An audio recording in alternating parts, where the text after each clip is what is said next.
I'll go to questions for the student athletes only. And first question here in the second row. Go ahead. Troy, your home TV. Another total team effort this afternoon. How much confidence does that give everyone and say to the depth going into the NCAA tournament? I think it's really important, and like Coach said, I think Sid's playing like her best basketball she's played in her career, and I couldn't be happier for her. She's one of those kids that just works really hard and has always been in the gym, and obviously has played a lot behind a lot of really good people we've had in our program, and this has kind of been her year to have her moment and step up, especially with Molly going down, and she's done exactly that. And obviously she has 12, 8, and 7, but she does so many other things on top of that aren't even in the box score all the time. So, I think across the board, Gabby's been shooting it well. Kate's been playing great. Hannah's been great. And that's what we kind of need. When we have multiple people in double figures, we're really hard to stop. Question over here in the second row. With the double bye and then having to play the extra game, I'm curious how much that extra day of rest versus them having to play the extra game played a factor for you guys.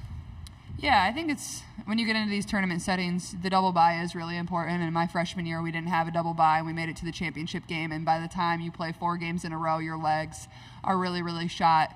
But, I mean, playing 3 games in 3 days isn't ideal either. So at that point, you just got to be mentally tougher, and sometimes it's good to string some wins together for those teams that don't have double byes. But, I guess at this point is, we were lucky enough to get a little rest there in the fourth quarter because we built such a nice lead. But also, this is our 3rd game. It's obviously going to be Nebraska's 4th, I believe, and we need to use that to our advantage. We want to keep playing our pace. We want to play fast basketball, and I think we have hard practices. We stay in shape, and these are the moments you make it count.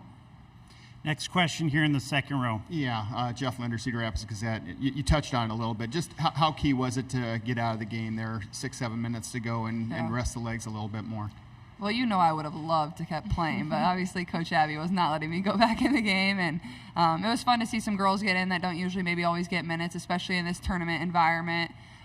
Play in front of our fans, and I thought they did a good job. Obviously, Taylor and Kylie having to run the 1, maybe something they're not always used to, especially with Molly going down. I thought they've done a great job, and AJ is playing a little bit out of position with Sharon in the game, and it's definitely nice to rest your legs a little bit here and there. You're always going to take a minute or two when you can, and that goes for whether it was Kate, whether it was Han, whether it was Sid. Really nobody played over 30 minutes other than myself, and I'm just over 30, so that makes a big difference, especially when you're going into your 3rd game. Next question right here in the second row. Hey, Caitlin. Chad Leistico, Des Moines Register. I know you watch a lot of basketball, so you know how hard it is to reach a championship game of a conference tournament. You've done it all 4 years. Mm-hmm. What does that accomplishment mean to you? I know you're not, you got another one to go, but to do that all 4 years, what does that mean to you? It's special, and I was walking back to the locker room with Gabby and Jada, and I'm like, I don't know how to do this tournament any other way. I pack for 3 days, I pack for 4 days, that's just what we do, and I think it's honestly been to my advantage that we'd made it my freshman year, and then my sophomore year and junior year, it's all we know. It's just what we do. I feel like we always play great basketball when we're coming here, and obviously when it's moved to Minneapolis last year, our fans have really showed out and supported us in a whole different level than when it was in Indianapolis, a little bit harder location to get to, but it's not easy. These tournaments are really, really tough. As you've seen, we were the only higher team to win yesterday's game, and that's what makes it so fun, but I also think it shows how good our conference is and how good it's been all year, and it's never anything you take for granted, and obviously we're going to try to make it 3 in a row tomorrow. Question over here in the front. Hi, I'm Megan Smith from the Michigan Daily. You guys had 54 points in the paint tonight compared to Michigan's 16. Can you just talk about what was working so well to get the ball inside and be successful in the paint? Yeah, I think we, on the defensive end, we really talked about in the first quarter, they shot lights out, so that was really important. To push on offense, get stops on defense, and lead that to offense. But I think we moved the ball really well, and everyone was knocking down shots, so it was fun. Question here in the front. J.R. Maddox from 91.7 WMCN in St. Paul, Minnesota. And Caitlin, I'm going to go a little off track here. Right now, you're the most popular female on the planet. Taylor has the Swifties, you have the Clarksies. How hard is it becoming for you to take care of all the media requests first? You're being bombarded. Every person in the media wants to interview you. They want a selfie. They want your autograph. And most important, is it becoming difficult for you to take care of all your fans, all the screaming little girls that cry for you and signing autographs? Is that becoming difficult for you?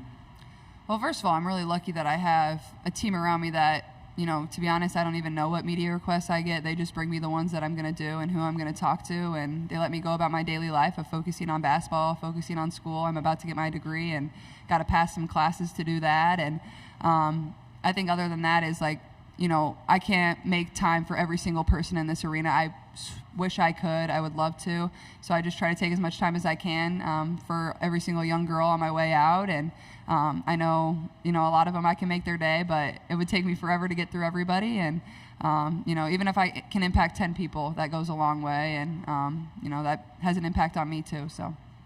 Next question in the far back right. Go ahead. This goes for either one of you. Jazz Shell has been phenomenal in this tournament. How do you plan on containing her and the rest of Nebraska? To be honest, we haven't even started our scout. Obviously, we just finished this game, but we played them twice this year. We know how good they are. They got us at their place. And Jazz, in my eyes, is one of the best players in the country. She's got range. She can shoot the ball. I know Nebraska shot the ball really well tonight. And, I think, honestly, every Michigan and the Penn State game, two of our main keys were to defend the three-point line, and that's going to be another key going into this game. We got to be able to defend the three-point line, but Jazz is one of the best players in the country. The way she can pass, the way she can shoot, she can penetrate, she just makes everybody around her better, and she's a lot of fun to go up against. Question here in the front. Yeah, Caitlin, forgive me for bringing up a couple more record things, but you passed 1,000 points again today, so that's 2 years in a row with 1,000 points. It hasn't been done before in Division I. I wonder if you could sort of address that. And second, you become the all-time leading scorer in the Big Ten tournament.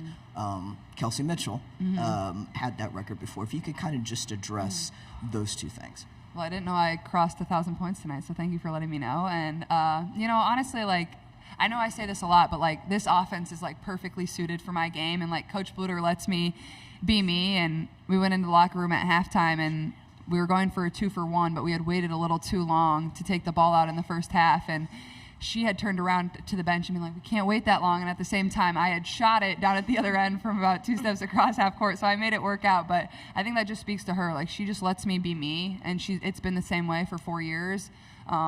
But I've had a lot of really good teammates that have allowed me to be me too, whether it was Gab and Kate. They've been by my side for 4 years, but also, Mon, Hannah, Addie. You can go down the list of people that have really allowed me to thrive and have been really good in their role and thriving in their role. And then obviously, I think breaking the Big Ten tournament record is something really hard to do. These games are never guaranteed. You can come here and just play one game and it can be over. So obviously I'm really grateful to be able to play the maximum number of games every single season I've had at this tournament. That is probably the only reason I have this record. And obviously Kelsey's a tremendous player, and what she's been able to do for this league, what she did for this league and at Ohio State was pretty incredible. So it's cool to be in the same, realm of all those players. Question in the second row right here. Gavin Dorsey, Star Tribune. Caitlin, you mentioned yesterday that sometimes a shooter just knows when their shot's off. How did your shot feel today, and how did that compare to yesterday? Felt pretty good. I felt like I got a couple tough rolls on a couple threes there in the second half, but I'll take my line any day of the week. Follow-up question here in the front row. Megan Smith, Michigan Daily. Just wanted to talk about that second half defense. What was some of those halftime adjustments that allowed you guys to really flip the script, especially after that first quarter and then going out into halftime?